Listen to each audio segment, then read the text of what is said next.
special opportunity. Before we get started, I want to give a brief introduction about what Quarantunes is. So I'm Nama, I'm the COO of Quarantunes, and Quarantunes was founded at the beginning of April with the original mission of connecting teenage musicians with children from all over the world to conduct virtual music lessons while much of the world was stuck at home under shelter in place. In a very short amount of time, we expanded from just a few teachers and students coming from our founding base, Palo Alto, California, to now about 400 students and over 100 teachers coming from all over the United States, and as far as India, the UK, Russia, Canada, Ireland, and more. We quickly realized that we have created an incredibly vibrant and creative community of not just musicians, but artists who were looking for new ways to inspire and hone their skills while their country was under lockdown. We expanded into teaching other forms of art and now offer over a dozen creative art classes, including filmmaking, creative writing, painting, and more. And our latest venture has been the Quarantune Summer Camp, which connects children with teenage counselors to run a virtual summer camp with art-themed activities. I'm excited to announce that as of today, we've raised over $14,000 for the CDC Coronavirus Relief Fund to help combat the coronavirus in exchange for our services. So now that I've told you guys a little bit about Quarantunes in general, I just want to give you guys a brief overview and introduction to our two teachers here today. So first there's Lara Downes. She's a world-class concert pianist, recording artist, and arts activist. She's a top 20 Billboard artist and counts the likes of multi-instrumentalist / composer / singer Rhiannon Giddens, cellist Yo-Yo Ma, and folk icon Judy Collins among her collaborators. Chloe Veltman is an award-winning staff arts and culture reporter at KQED in San Francisco and a regular contributor to NPR, The Guardian, and the BBC, among others. A former New York Times culture correspondent, Chloe is also an avid amateur oboist and singer. Lara and Chloe, we're so honored to have you both agree to volunteer your time teaching this masterclass. And now I'll turn it over to you guys for everything that you're going to teach us, what you guys want to talk about. So if you guys want to start with just a quick overview of what we're going to be going over here today, and then you guys can get right into it. Terrific. Thanks, Nama. Shall I start, Lara, or do you want to? Yeah. Okay. So thrilled you're all here with us today. Thanks for taking time out of your Sundays to be here.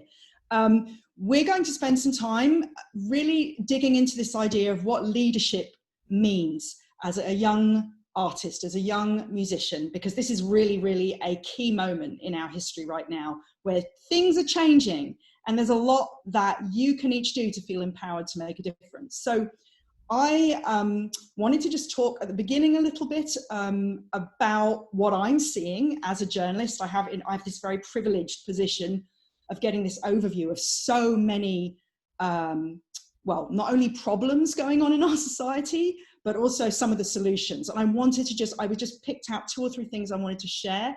But you know, the thing is that I'm so thrilled to be here with Lara, because she, of any musician I know in the world, embodies this idea of change, of leadership, of activism, and she's been doing it for a long, long, long time. And she has, in particular, well, we're going to talk about a few different things she's working on, but in particular this one project that I think you'll all be really excited about to hear. And then, of course, we want to engage in the conversation. So, you know, feel free to send questions through the chat. Julia and Nama are, I think, going to help field those questions to us. Anything else, Lara, that we should say up front? No, let's dive in. There's so much to talk about. All right, so very briefly, the way we think about traditional leadership in the arts, right? It's the people who run these big cultural institutions. It's the celebrities and the sort of big pop culture icons that we see. All of these, or many of these things have been failing us, well, for a long time, frankly. But lately, the sort of poor leadership that we're seeing is being called out, which is a really, really interesting time to be in and see that, you know. For example, arts institutions coming out and making, you know, statements in support of Black Lives Matter, but not really taking action behind. The statements feel very empty. Sometimes they even feel hypocritical. For example, a lot of the big art museums have ignored basically artists of color for so long, and here they are now saying Black Lives Matter. Or even if you look at the world, not just in the arts, if you look at other parts of our culture, like in professional sports, NFL saying Black Lives Matter, and yet look what they did to Colin Kaepernick. Or, for example, the fact that only now The Bachelor, the most, famous dating show in the country, if not the Western world, only now for the first time has a lead who is a Black man now in 2020. So, this is all finally being pointed out in a very, very pointed way. And, we're at a time that these systems are really starting to crumble. The pandemic really has been playing a role in causing that too. These arts institutions are having a huge reckoning. And then between that and then the immigration issues that have been going on and the police violence and all of this is coming to a head. So because of all of these things, now is an excellent time to start thinking about what does leadership look like? How can we harness our skills, harness our passions, and do whatever we can in our way to make the world a better place? And it doesn't have to be a massive statement that everyone sees. It's the small things that make a really big difference often. So, I want to also just say that this is a new moment. But it is not necessarily unprecedented. I mean, we have seen through history in previous generations, people fight really hard to make change. Probably the last time was, maybe in the late 60s. And out of those huge protests that happen around the world, we started to see, out of that in the early 70s, these new sort of fresh ideas around arts come up, a new wave of leaders come up. Of course, generations change, and now we're in a place where those kinds of solutions that came together in the 70s and 80s don't really serve us anymore. So that's another thing. It's time to kind of reassess all of that. So we're very lucky to get to talk to these amazing young and creative people that we have here in the room today. And so I really wanted to, with Lara, share some ideas about what leadership might look like in this moment, and discuss that with you. Now, as I mentioned earlier, I have a lot of privilege in my position because I really get to see, as a journalist, a lot of the problems that we're having in society, and also sometimes get to do stories about some of these awesome solutions. So I just want to very quickly, before we get to Lara, talk about three, actually, projects and people.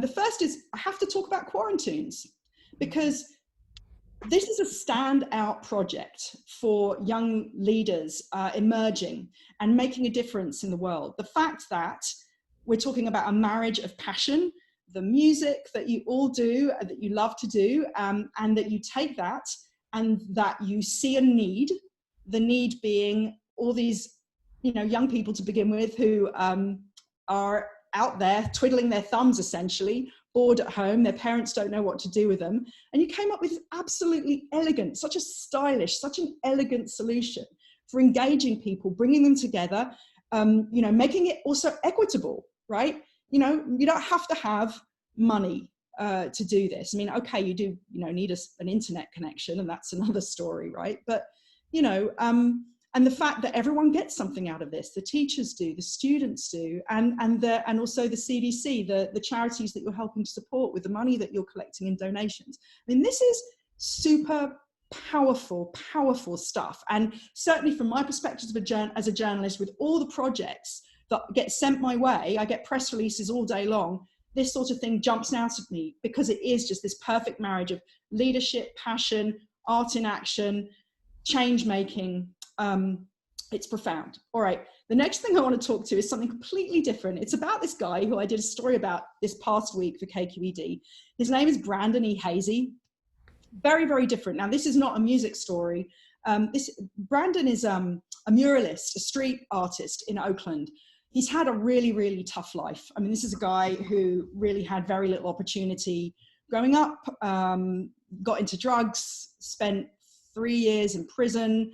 By the time he was in his early 30s, he's 35 now, he had 6 children, and he's just, his life is very, very full, it's very, very busy. But the thing that I find remarkable about his story, there are actually many things, is how this guy, around him, all these people were dying. He lost his cousin. He said his cousin died in his arms. He was personal friends with Oscar Grant. Oscar was gunned down by the police at Fruitvale BART station in 2009. One of many people, obviously over a long, long time, who this has happened to. And Brandon basically just decided to start making t-shirts for all the people in his community who had lost loved ones to violence, to police violence, or to violence actually, not just police, it could have been gang violence too. And he put his art into this project and he made these things. And then the people around him could wear their, beautiful pictures that he made of their loved ones on their chest. And this, I think, had a profound effect on his community. And since then, he's gone on to do all sorts of things, including being very involved with this latest wave of Black Lives Matter murals in downtown Oakland. So I wanted to talk about him because that's somebody, again, who had a passion for art, who wanted to meet a need. And it's, it's not a massive scale thing involving tons and tons of people, but it makes a huge difference. Incredible leadership. And then the third thing I wanted to just very briefly bring up is a project called Play at Home. Now, I bring up this project, I did a story about it recently, because it is an example of these sort of traditional arts institutions who've come under fire lately for basically not getting with the program at all. Well, in some ways, some of them do.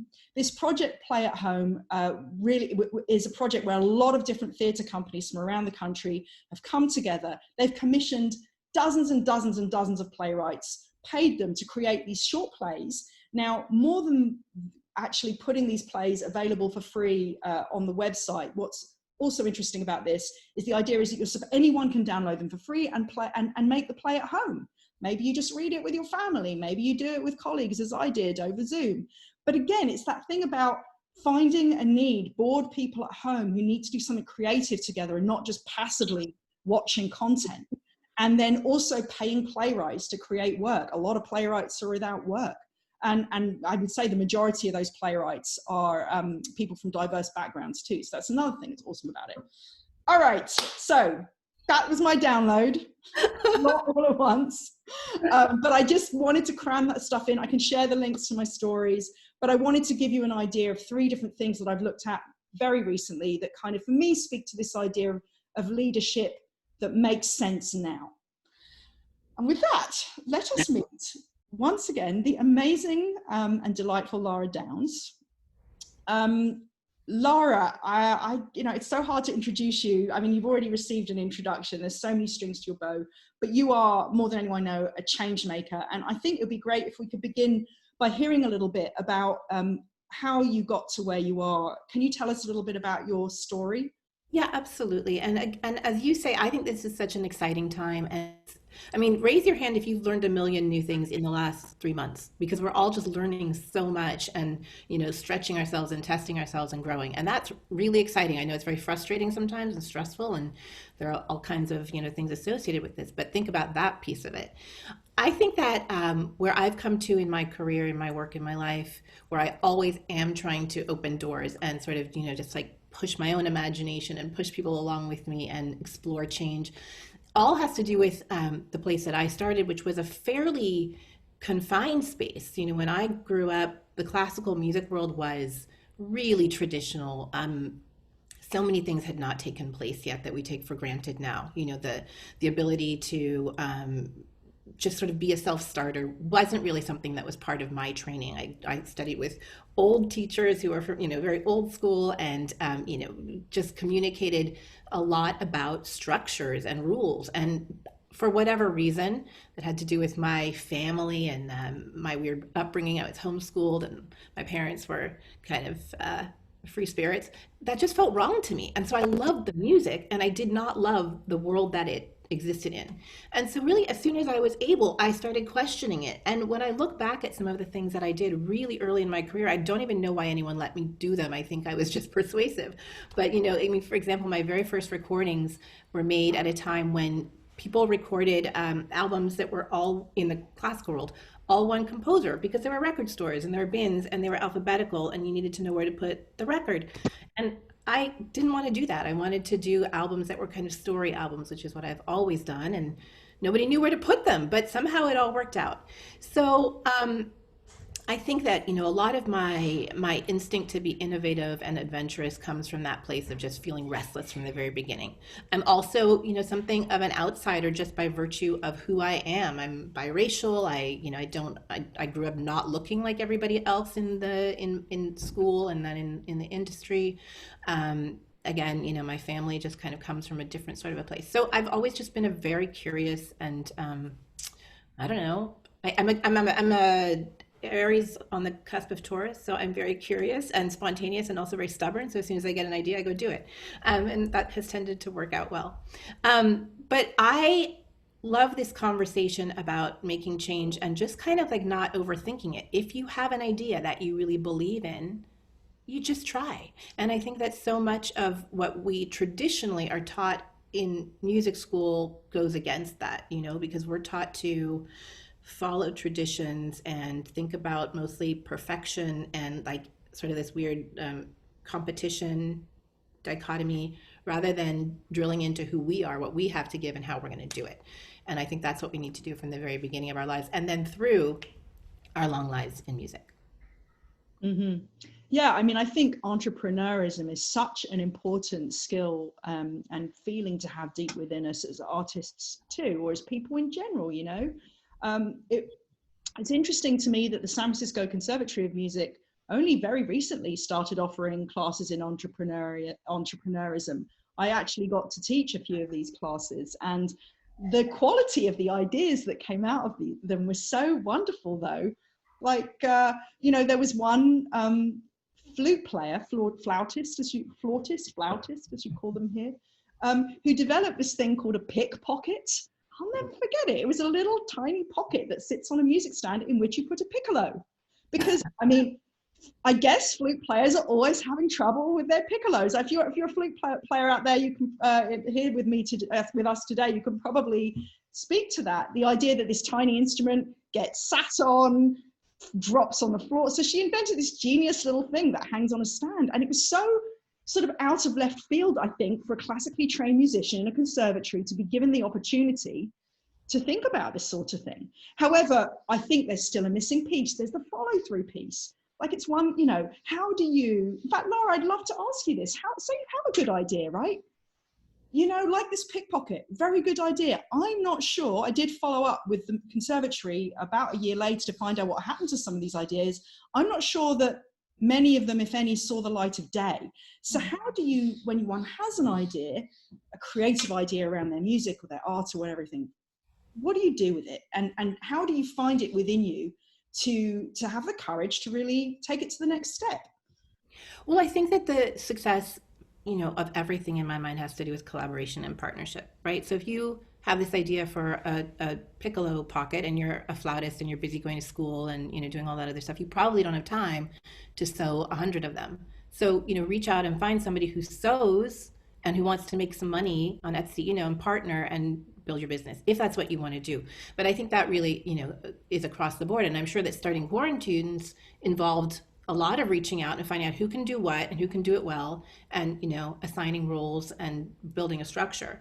And I think for me, certainly because my life is such a complicated mix of performing, recording, you know, like building really big, complicated, ambitious projects that involve a lot of artistic collaboration, curatorship, research. Like, I have to have people around me who help me with various things. And so building strong teams and building strong partnerships, both individually and also on the institutional level, is critical for me. So I would say that most of the time, the first thing I have is an idea, and the second thing I have is a phone call. You know, I think about who can, right?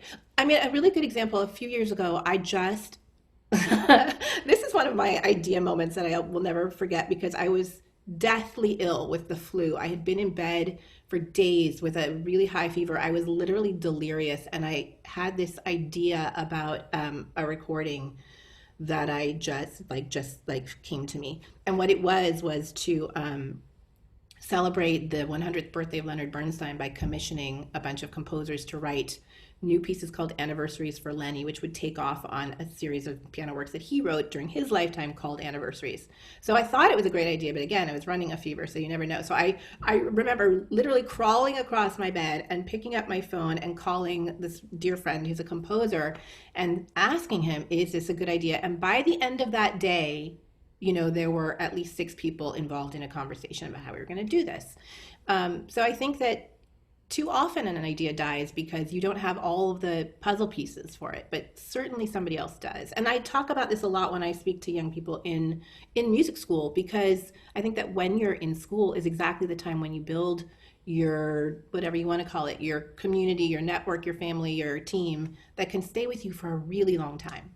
Because some of those people will go on to do extremely different things, you know, and you can circle back and you'll always find this knowledge base that's so valuable. Yeah, nobody can create alone. Nobody can bring to life really anything that will make any kind of change, big or small, without reaching out to people. You've got to have your brain trust. And some of those people will be people you come to time and time and time again, and other times it will be people specific to a project, right? Yeah, yeah.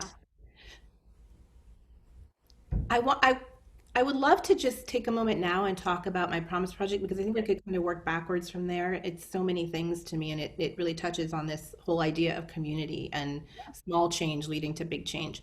So something that I wanted to talk to all of you about today is a project that I've been running for about 4 years in sort of one version, which is a touring community outreach education piece for me. And the project is inspired by a poem by the poet Rita Dove.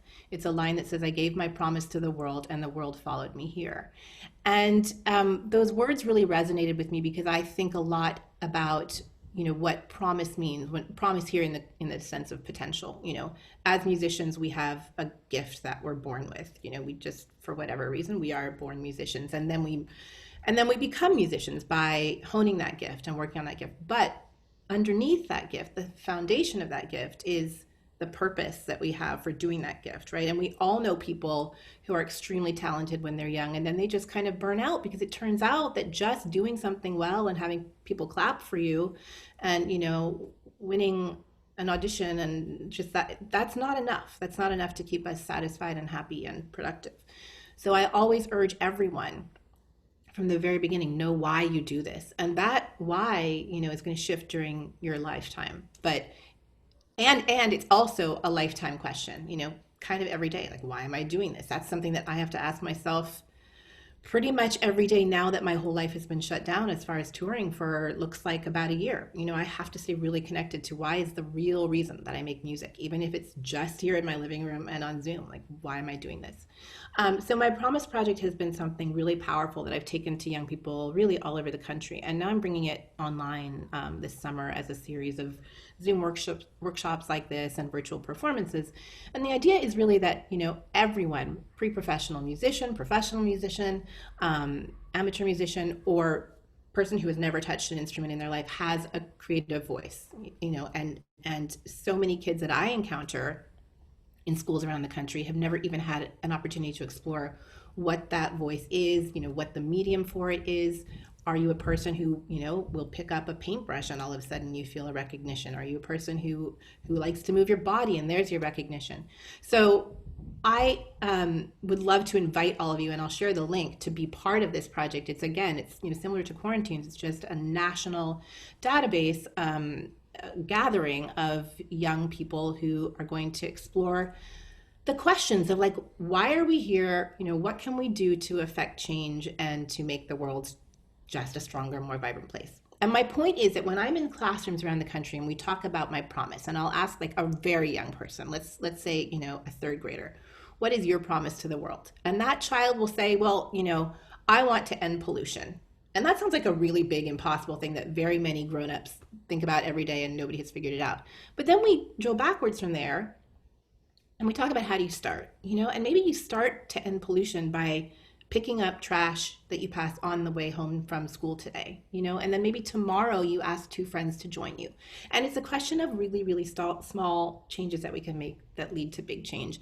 And I feel like this year of 2020 is when we really need to be thinking about that. You know, we have an election coming up in November, but before that, there are a million things that we can all do as citizens, no matter how old we are, to make our communities stronger and better and deal with the problems that we see around us every single day. And I think that as, you know, as creative people, our pathway to that can be through our art, which is a really, really empowering thing.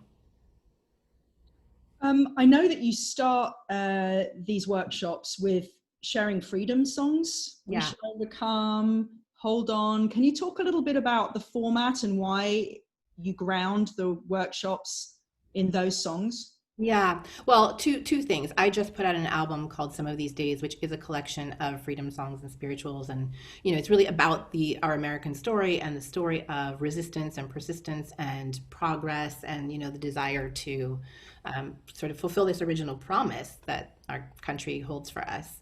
And strangely enough, the record came out right now when we're in this time of really grappling with big questions about social justice and racial justice and equal access, all of these really big things. So these songs speak very strongly to me. And as Chloe was saying, I mean, I feel like we're in a moment right now that we haven't seen since the civil rights movement, when these songs were so powerful. So I thought it was an interesting starting place for young people to launch their own thoughts about change, about assuming leadership, about just raising their voices in terms of what do we want the future to look like? Because if we know that, then we can start to make it happen. So we'll start these workshops with those songs, kind of the texts and the history and the messages of those songs as a prompt, but just a very basic prompt. If you're a violinist, take this song and do you want to improvise on it? Do you want to create a harmony to it? If you're a writer, do you want to take the text and update it? Do you want to draw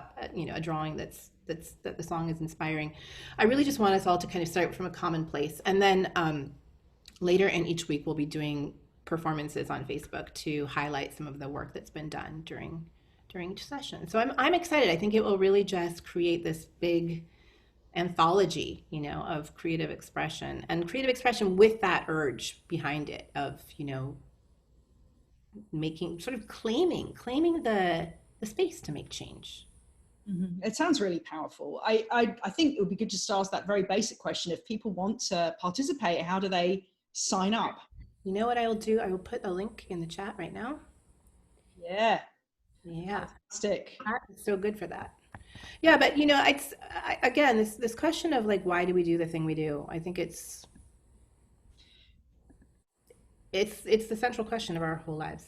It's crucial, and I think it is a good one to ask ourselves every single day, because I think it's like a mantra, isn't it? If you get into that habit of thinking about this thing and having it going around in your head, I mean, not so it drives you crazy, but it might be one of those things that you put up on your fridge, or you just keep a little running response to in your journal if you journal. I think it's probably the starting point for where you can make change, where you can become a leader. Well, what I would love to see, maybe people can start in the chat. I'm sure that some of you who are teaching for Quarantunes have not taught before, and I'm sure that this is teaching you a million things about why you do what you do and what it means for you to be a musician and to share that. So maybe if you feel like it, start to put some of your thoughts about that so we can discuss, because I think it's an incredible opportunity. There's so many things that I didn't learn in school, and one of them was, how to teach and how to mentor young people, and there are things that I love to do, and there are things that I figured out on my own when I was already out in the world having to. But I think it's just so fantastic that you're giving this opportunity not only to the kids who are learning, but to the artists who are teaching too. Yeah, I seconding what Lara says there. Feel free, please, to type some thoughts in about what you're getting out of this and what you're learning from teaching, what it's like.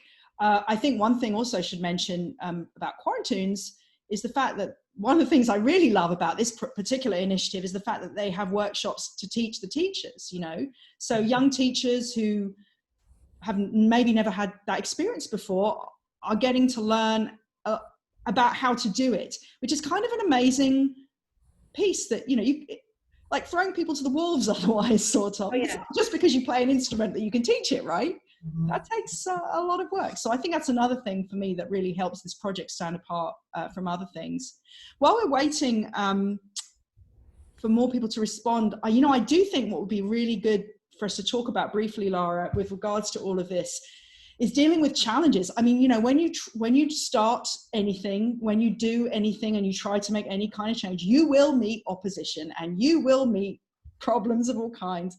I know that you and I just this week talked about a very specific project that you were like feeling frustrated about or whatever. I mean, we don't have to talk about that one unless you're comfortable doing so, but I'd love to hear your thoughts about tips for how, you know, when you're putting yourself out there and doing the thing, how to cope with, how to deal with these setbacks that we all invariably have along the way.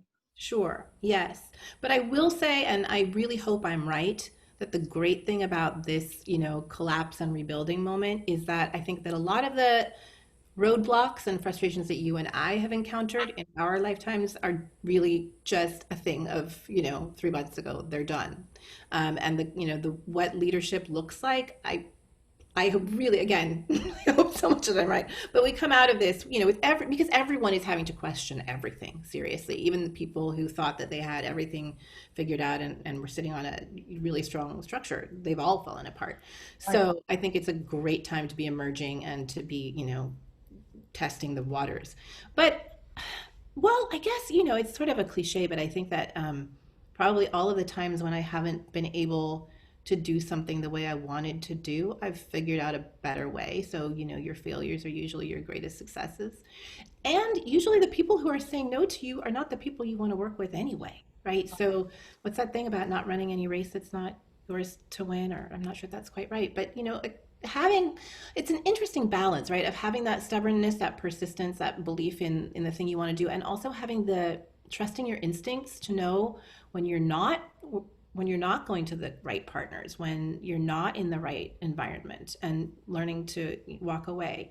At one point, I walked away from a relationship with a record label, which at that time felt like a very dangerous thing to do, because those relationships are hard to come by. But I was not comfortable. I wasn't feeling heard. I wasn't feeling supported, and I wasn't feeling like there was any like shared vision. And so I kind of went off on my own, and then ended up with a contract with Sony. So it was all for the best. But I think it takes a while to just kind of really trust your instincts about that. Would you have anything to add to that? I mean, Oh my goodness, many setbacks. I think it's that thing of, you have to learn to let go at a certain level and not keep, banging your head against a wall that is just going to stay solid and only hurt your head. There are a million directions you can move in. We are endlessly malleable, flexible. I think the thing to learn is to try as much as you can not to take things personally, and to find those other routes. There's always another way, I think. There's some really beautiful comments here in the chat, and I would love to address one of them, because this brings out something that I would love to talk about, from Adam, who says, I believe that the most important thing that music has given me is helping me find my identity and be able to best express it. And that is exactly my experience in my life, and it's literally the motivation for most of what I do. So I always joke that doing my work is way cheaper than therapy, and it's also just like it's such fertile ground, because I just keep digging, right? Because that's a long road.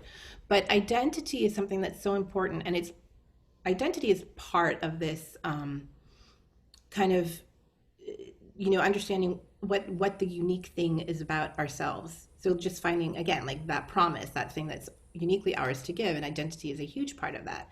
I think that again was a place where I felt so alone and kind of othered growing up. But the more you can understand your identity, and I say that across the board, all the different facets of your identity, and explore that through your music and share that through your music. I always talk about music as telling stories.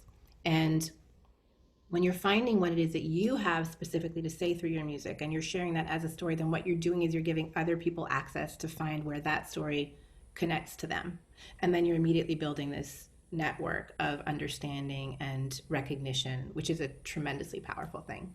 So, my work is sort of obsessively centered on American music and all of the range of it, the sort of retelling the story, re-examining who has made American music, who it's been made for, and how it's changed and how it has traveled, and all of the ways that it connects us, because I think that is so powerful, especially in this time when we feel so divided on so many levels.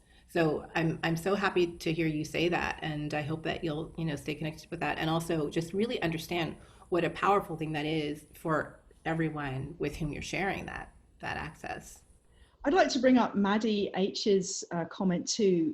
Seeing how your students evolve in their confidence and themselves makes me realize what music gave me and continues to give me every day, which I think really gets back, thank you for that comment, Maddie, that really gets back to something that you said earlier in our time together here, Lara, about, you know, playing before an audience and having them clap at you really only gets you so far. It's not really where the meaning is, where the why of what you do is. I think that all of us, you know, we are really motivated by wanting to help other people and see them grow. And having that at the center of your intention as an artist and as a leader is very, very powerful, right? I mean, I know I get so much, I mean, it's such a buzz, it's such a high, or a personal high from seeing people blossom, or from any small thing you do to help make someone's day better, whatever it is, you know. And that all of us have the ability to make art and can use that to help other people is an incredible thing, you know, not to be taken lightly. A real, it's a really lucky thing that we have and that we can share. Mm-hmm. What about questions?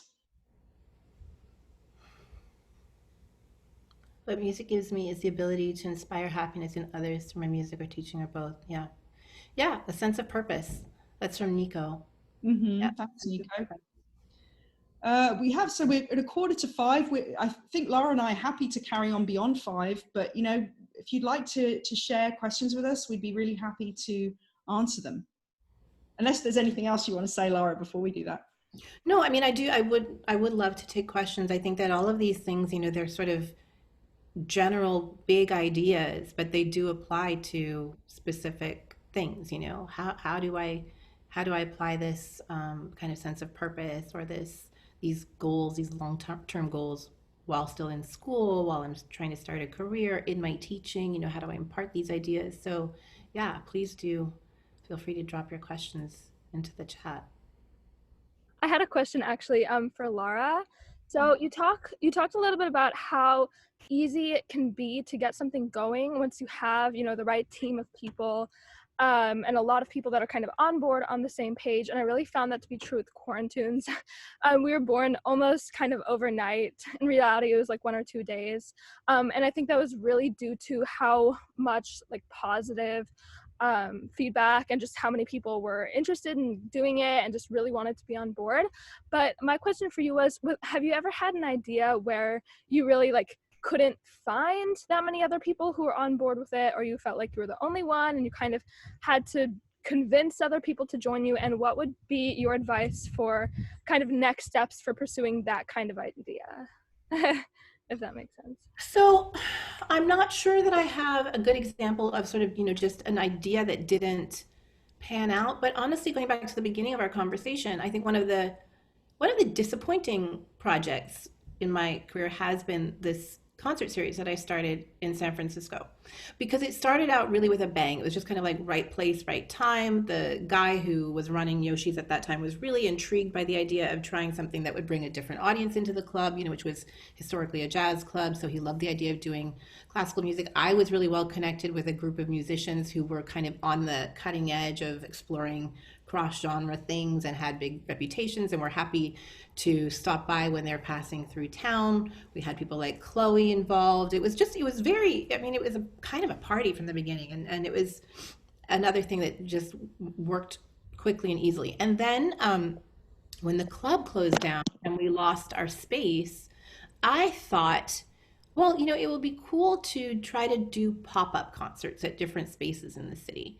And so I started trying to put that together. It was a lot of work, finding venues that had a cool space, and B, some marketing, you know, effort behind it, and C, we're just kind of like getting it, was really challenging. And I had this incredibly humiliating, embarrassing evening where this world-class violinist who's a good friend had, you know, a free night between things, and we do a recital at this pretty little like salon space in one of the hotels downtown where they had said that they would, you know, help. And there were, I think, literally 3 people there. And I kind of realized this was a moment when I could decide to just like really push through and pull in a big marketing, effort and do some fundraising and turn this into something serious, or just say, I can't do this right now because I was also really busy touring and doing all my other stuff. And I decided, like, for one of the few times in my life to just move on, because I just saw how big it would have to be in order to function well. So maybe it's something I'll come back to at another time, but I think that it was a good time to just listen to myself. And sometimes, sometimes something like that is a valid idea or project, and it's just not the right time for you either. So take everything good that you've learned from it. I mean, we had wonderful experiences. I learned so much about like what works in terms of curating and presenting and what makes people excited to be in a room and experience something like that. And I can always do it again in a different place and time. Do we have any more questions? How many of you are heading to college soon? I think a lot. Is it Tony? Where are you going to go? USC. Yeah, I'm studying music and hopefully minoring in music industry to get some more of that like music business. Nice. Smart. That's great. Yeah, interesting year to get started, right? Yeah. Mount Holyoke, Maddie. Oh, that's cool.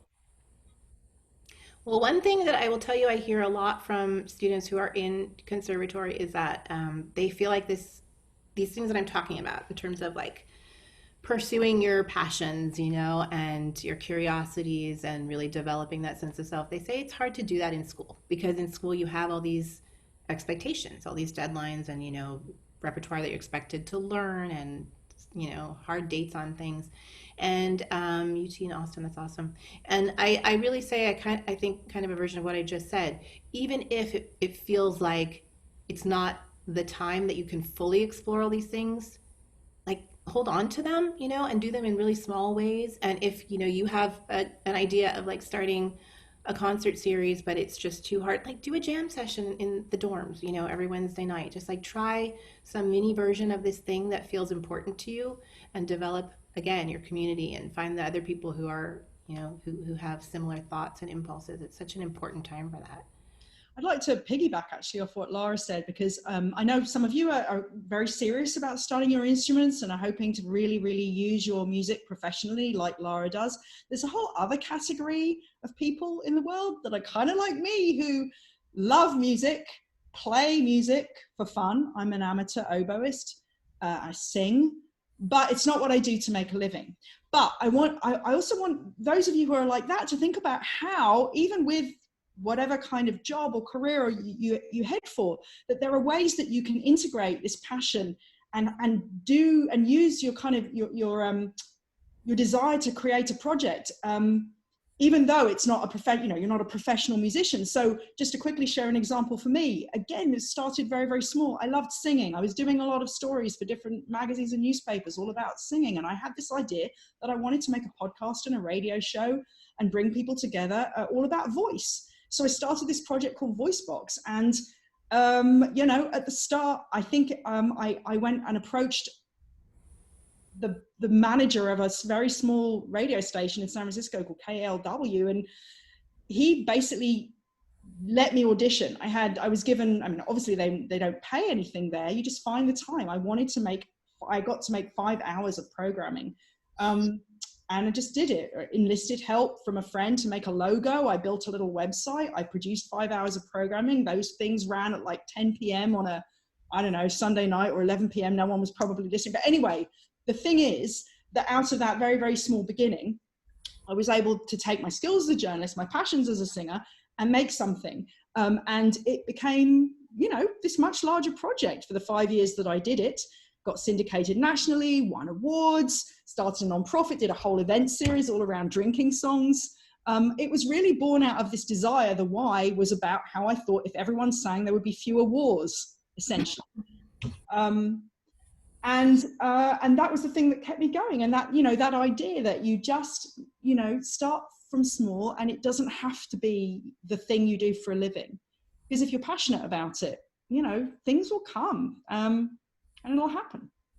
I also want to do an exercise with you guys, because I think that as musicians, we have some incredible strengths that we don't always recognize. So I would love everybody to put in the chat one word that you think describes a quality that you have as a musician that could apply to anything that you do in your whole life. I will start. Boom. That's a skill. That's, you'd say, is a major skill of yours. Yeah. I mean, I think of all of ours. We learned to practice our instruments when we were small children. Curiosity, improvisation, ambition. Yes. Adaptable, freedom. Oh, look at these great words. What a fantastic exercise. This is So amazing. good. This is so good. I want to put a second one too. Because here's the thing that we learn when we're really little and like something doesn't go our way, and you still have to pick up your violin the next day and keep practicing. Yeah. Fun. Creative thinking.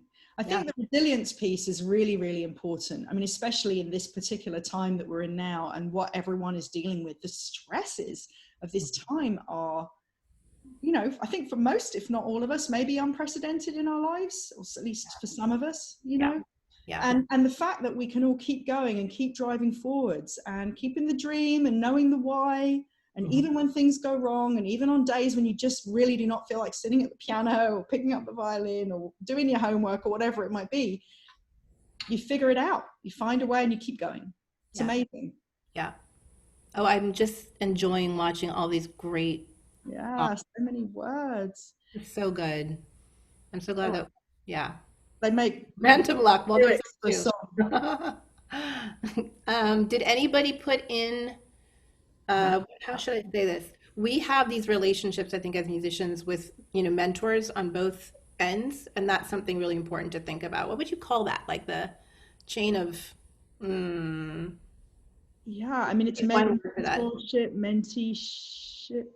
It's like passing on the. It's like tradition. We have tradition, for lack of a better, But except a lot of people break with their tradition. I mean, the whole point is sometimes, you know, the student turns on the master. To be great, all right, break the rules. You listen to your teacher, and then you say, I don't think so. I'm going in another direction. I want to also share a story of mine from just last weekend, because it was a moment when I was able to really connect with that, like, why question. And I'm also going to put a link and sort of pitch this thing and ask you guys to share it. So I mean, I've had a really hard time over the last few weeks.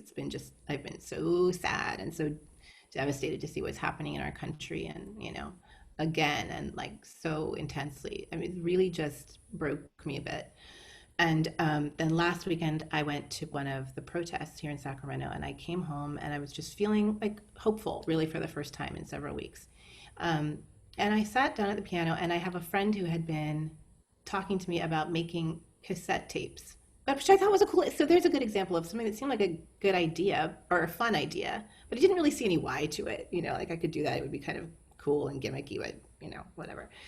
But I called him, I said, come over, bring the tape deck. And I sat down and I just played music that like kind of felt right to me in my mood of like feeling things about hope and change, and, you know, how America can be what we want it to be, and I don't know, revolution, or, you know, at least progress.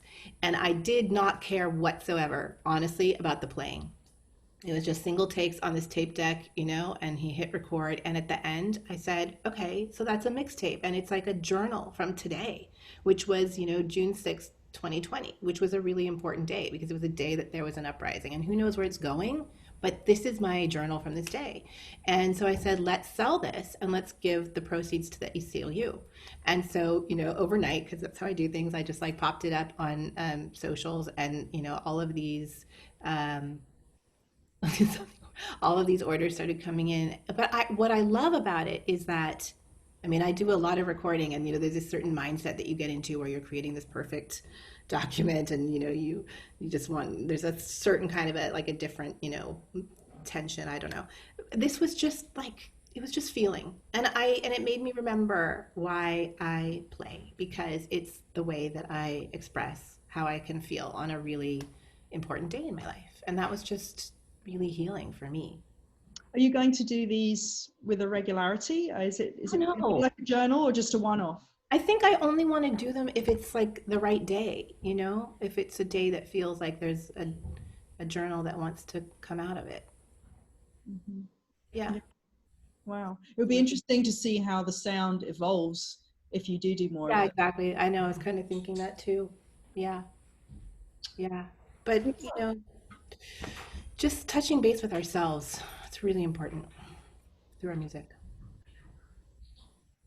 Does anyone have any questions or comments or things they'd like? I hope we can save this chat. Can we save the chat? Because I really want to save all these Words. beautiful words about our music. Yeah. Yeah. I'll go and copy and paste everything into a document, and then I can send that around after this. Good.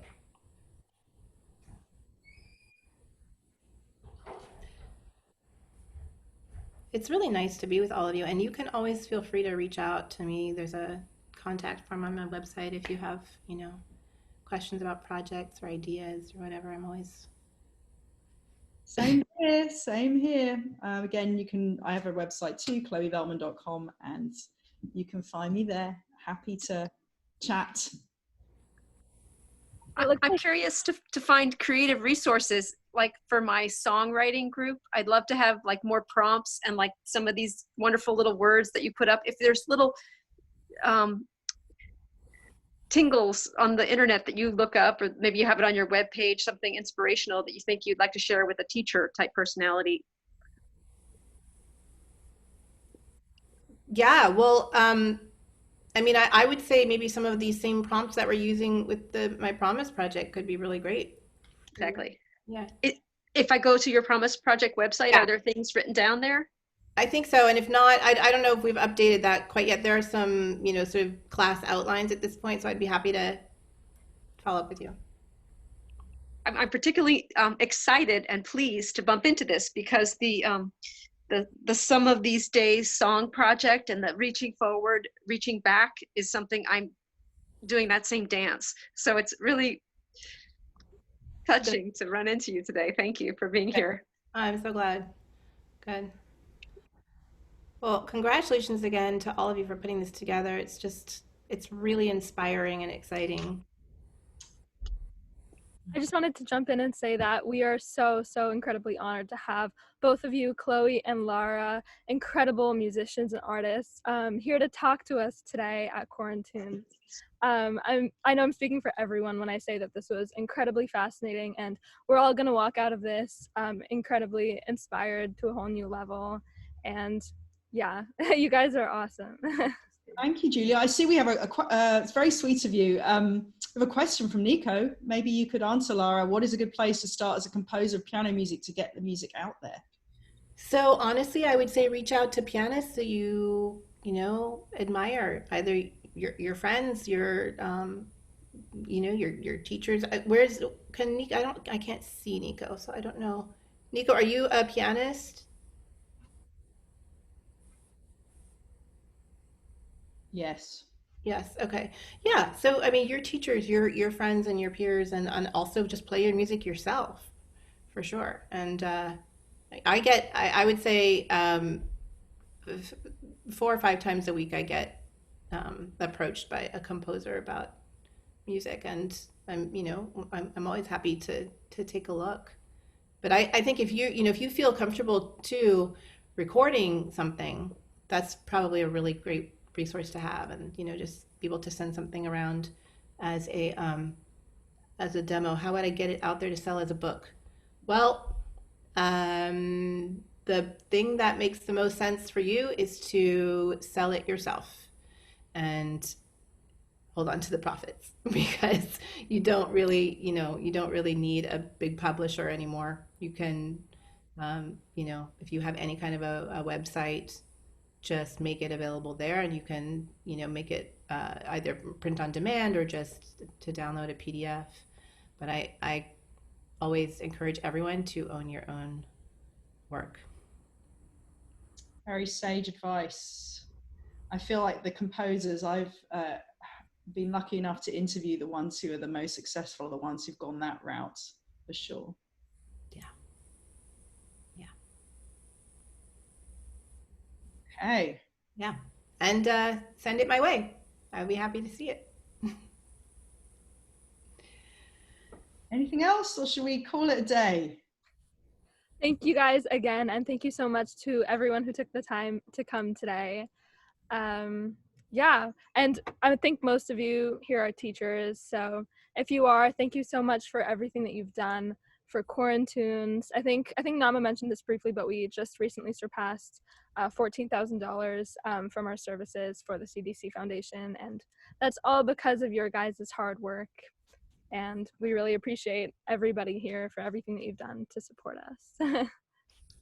Yeah, keep up the good work, everyone. It's amazing. Thank Thank you. you guys. Thank you so much for having us. Thanks for having us.